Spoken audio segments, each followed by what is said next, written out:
हम होंगे कंगाल, हम होंगे कंगाल, हम होंगे कंगाल एक दिन। मन में अंधविश्वास, देश का सत्यानाश, हम होंगे कंगाल एक दिन।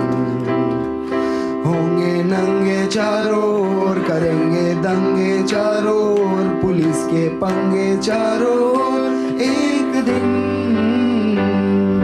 मन में नथुराम, हरकतें आसाराम, हम होंगे कंगाल एक दिन। क्या कहेंगे सर, कुणाल कामरा को लेकर अब एक्शन हो रहा है? कुणाल कामरा ने, मुझे नहीं लगता कुछ गलत कहा है। गद्दारों को गद्दार करना, ये किसी पर हमला करने की बात नहीं है। जो गद्दार है वो गद्दार है।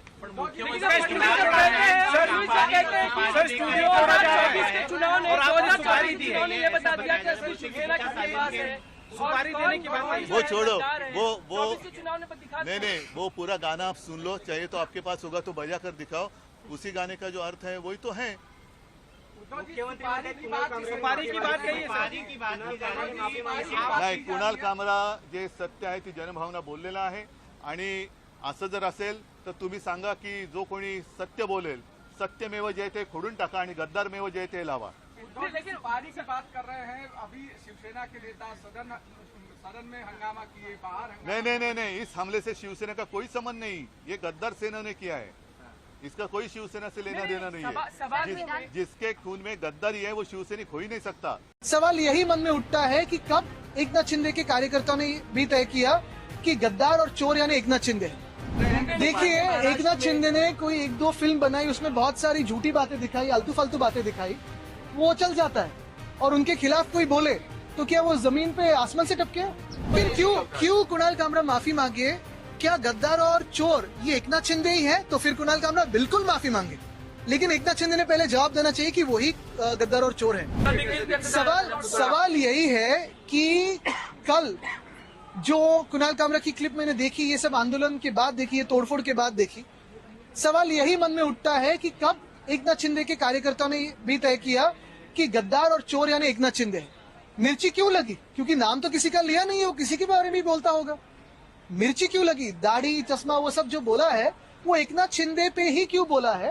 एकनाथ शिंदे का ही नाम लिया है कि उसमें यही सवाल आता है मन में, मिर्ची क्यों लगनी जरूरी थी? क्या सुपारी दी गई क्या? क्योंकि लगातार ये आरोप लग रहे हैं चोर नहीं है, खुद गद्दार नहीं है, तो क्या कारण था कि कल उन्होंने तोड़फोड़ की? सुपारी दी गई थी और एक तरफ से इशारा आप लोग की तरफ था। देश नहीं, पूरी दुनिया जानती है कि गद्दार और चोर कौन है, लेकिन अब तक तो ये एकनाथ शिंदे नहीं मानते थे। अभी कल जो हमला किया उन्होंने, तो अभी शायद मानने लगे हैं कि गद्दार और चोर अगर किसी के बारे में बोले तो वो खुद है। देखिए, ये सारी बातें जो है, ये सारी बातें सुपारी वुपारी की जरूरत नहीं है, ये तो उनके मन से आई है। और हम पे भी टिक्का की है ना उन्होंने। कुणाल कामरा ने कितने बार हम पे बातें की है, कितने बार सारे लोगों पे की है। कल तो मोदी साहब पे भी की है, बहुत लोगों पे की है, लेकिन किसी की रिएक्शन इतनी नहीं आई।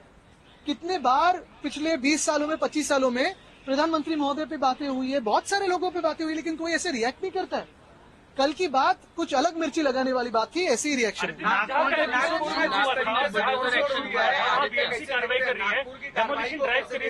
मैं यही पूछना चाहता हूं कि कल मिर्ची क्यों लगी। दूसरी बात यही है कि कल जो तोड़फोड़ हुई है, जैसे उन्होंने कहा, मुख्यमंत्री महोदय ने कहा कि नागपुर में जिन्होंने तोड़फोड़ की उनसे पैसा लिया जाएगा। क्या कल जिन्होंने तोड़फोड़ की उनसे पैसा लिया जाएगा? तीसरी बात, क्या मुख्यमंत्री अभी इस वक्त आंखें खोल के देखे कि उनको अंडरमाइन कौन कर रहा है? ऑपोजिशन कर रही है कि खुद के जो दोस्त समझ रहे हैं वही धोखा दे रहे हैं?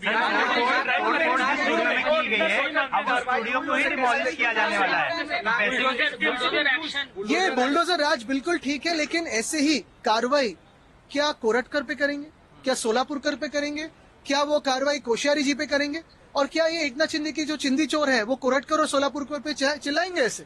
अर्बन नक्सल की बात मुख्यमंत्री विधानसभा में कहते हैं, इसको कैसे देखते हैं आप? अरे चलो, फिर उनका अगर अर्बन नक्सल ये शब्द आया है तो इसका यही एक अर्थ बनता है कि अभी सरकार चलाना इनको मुमकिन नहीं है। क्योंकि जब अकार्यक्षम सरकार होती है, जब ये लोग कंफ्यूज हो जाते हैं, अंदरूनी झगड़ों में लग जाते हैं, तो फिर किसी को माओवादी, अर्बन नक्सल, ये सारी बातें उछल के लाते हैं।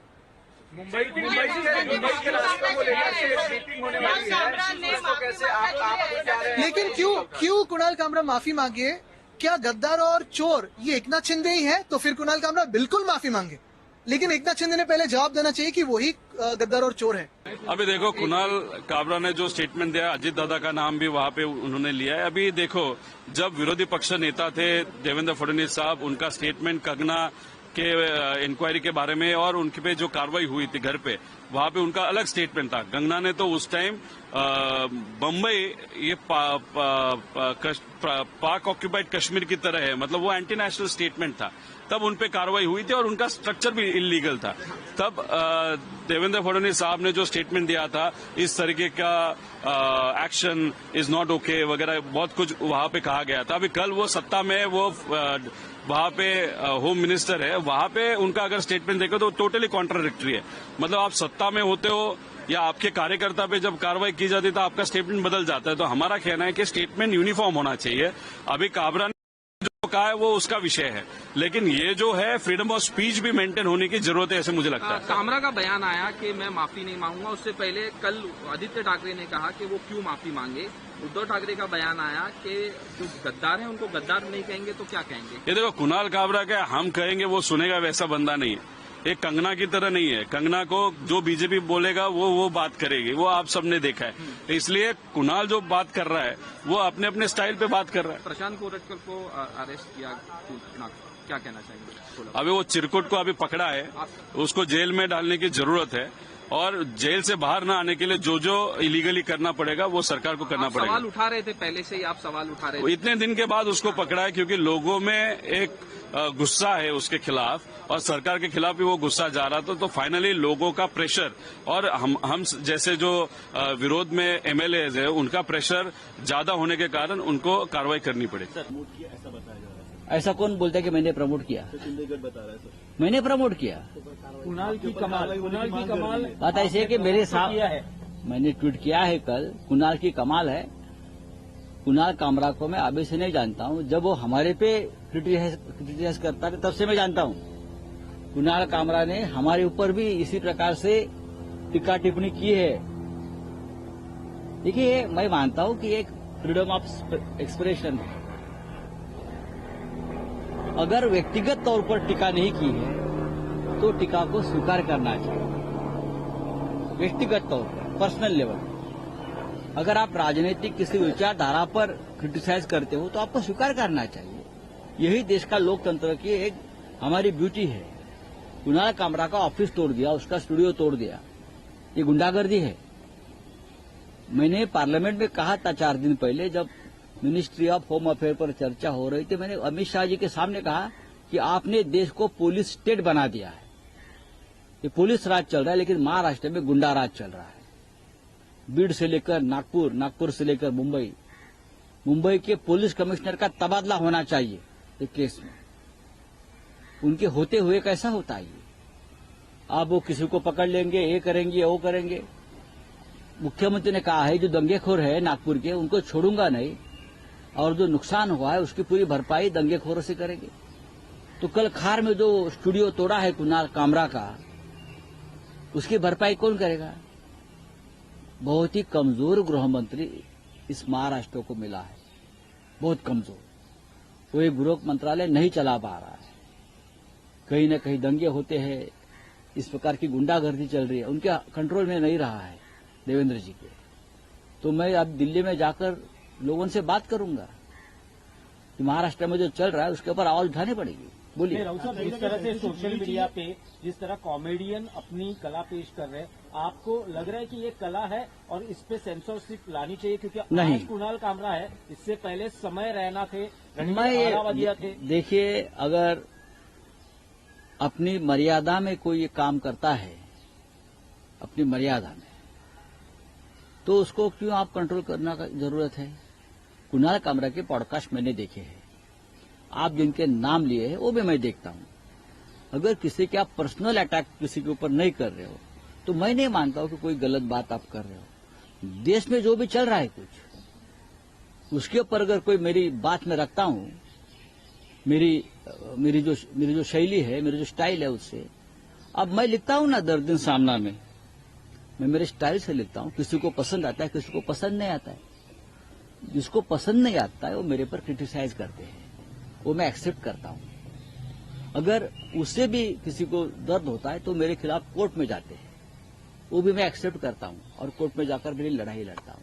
आपके पास कानून है, आप कानून के तहत कार्रवाई करो।